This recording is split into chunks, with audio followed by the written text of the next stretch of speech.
ముందుగా మిక్సీ జార్లో అల్లం వెల్లుల్లి లవంగాలు దాల్చిన చెక్క అనాస పువ్వు యాలకులు కొద్దిగా ధనియాలు కొద్దిగా గసగసాలు కొద్దిగా జాపత్రి వేసుకొని కొద్దిగా నీళ్లు వేసుకొని మూత పెట్టి మెత్తని పేస్ట్ లా గ్రైండ్ చేసుకోవాలి. ఇప్పుడు స్టవ్ మీద కడాయి పెట్టుకుని కడాయిలో 2 గరిటెలు ఆయిల్ వేసుకొని ఆయిల్ హీట్ ఎక్కిన తర్వాత ఇప్పుడు ఇందులో చిన్నగా తరుక్కున్న ఉల్లిపాయ ముక్కలు వేసుకొని రుచికి సరిపడా ఉప్పు వేసుకొని గోల్డెన్ బ్రౌన్ కలర్ వచ్చేంత వరకు ఫ్రై చేసుకోవాలి. ఉల్లిపాయలు ఇలా ఫ్రై అయిన తర్వాత ఇప్పుడు ఇందులో ముందుగా ప్రిపేర్ చేసుకున్న మసాలా ముద్ద వేసుకోవాలి.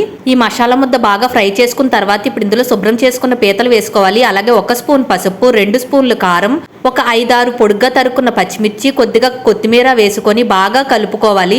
ఇలా బాగా కలుపుకున్న తర్వాత మూత పెట్టి లో ఫ్లేమ్ మీద కాసేపు మగ్గించుకోవాలి. ఇలా మగ్గించుకున్న తర్వాత ఇప్పుడు ఇందులో తగినన్ని నీళ్లు పోసుకొని బాగా కలుపుకొని మూత పెట్టి హై ఫ్లేమ్ మీద ఒక 10 నిమిషాల పాటు ఉడికించుకుంటే ఎంతో టేస్టీగా ఉండే పీతల కూర రెడీ. నా ఛానల్ ని ఫస్ట్ టైం ఎవరైతే చూస్తున్నారో సబ్స్క్రైబ్ చేయడం మర్చిపోకండి. మరిన్ని న్యూ అప్డేట్స్ తో మళ్ళీ మీ ముందుకు వచ్చేస్తాను. అంతవరకు నేను మీ దేవి సైనింగ్ ఆఫ్. By by.